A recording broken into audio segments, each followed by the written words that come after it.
Mark Steyn is an author and columnist. He joins us tonight. Mark, I want to talk to you because I know that you're an internationally renowned connoisseur of irony. And so how are you responding to this story, which was designed to prove collusion between Republicans and Russia and is now proving the opposite? Yes, because Trump is in the weird position. He says wacky things from time to time, as we all know, but nothing he says is as wacky as the truth here. This is like one of those slightly over high concept thrillers.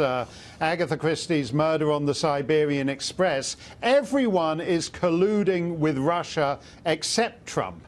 Basically, you've got the Podesta Group, you've got the Hillary campaign, you've got the DNC, you've got the FBI, you've got Christopher Steele, who you credit as an ex-MI6 agent. He's not just any old ex-MI6 agent. He's the head of the Russia desk at MI6, which is a pretty big deal. And you were talking about campaign finance laws preventing you paying foreign nationals for federal election campaigns. Whatever the scope of those laws, the core people they were designed to prevent getting a hand in American elections were elite, high-level espionage agents from foreign powers. So we have a completely and by the way, not just the Hillary campaign, but as you said earlier, Hillary herself. Hillary, who has been touring the world. She's been at obscure little literary festivals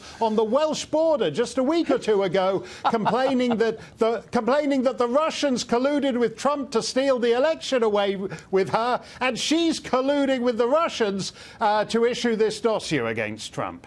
Colluding with the Russians and apparently with the peripheral involvement of Paul Manafort, who Democrats have been telling us for the last year is this sinister figure with Russia ties. You know, maybe so, sounds like it. But he was working with the Podesta Group, which is the single most powerful Democratic lobbying firm in the city, of course, founded by Hillary's campaign chairman. I mean, you couldn't make it up.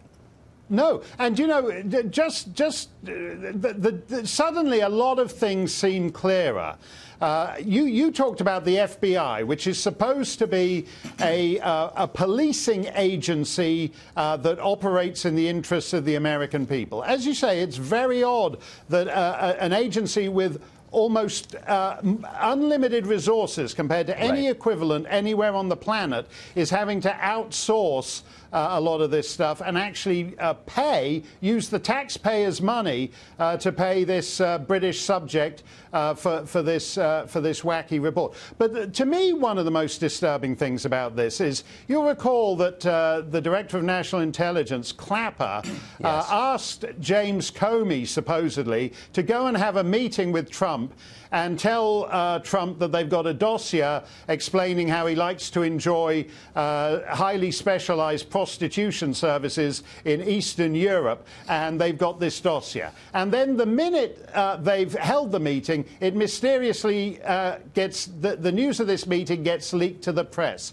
And I think it's a reasonable inference that Clapper and Comey only actually arranged this meeting with Trump to tell him of the specialized prostitution services this dossier contains about him. It's a reasonable inference that this meeting took place only so that news of it could then be leaked to the press. That's actually extremely deeply disturbing for the intelligence community and the FBI. And I would, by the way, I agree with you vehemently. And if they were doing this to President Obama, who I did not like, I would say the same thing. You can't have rogue agencies. It's terrifying. Mark, thank you for that perspective. Thanks a lot, Tucker.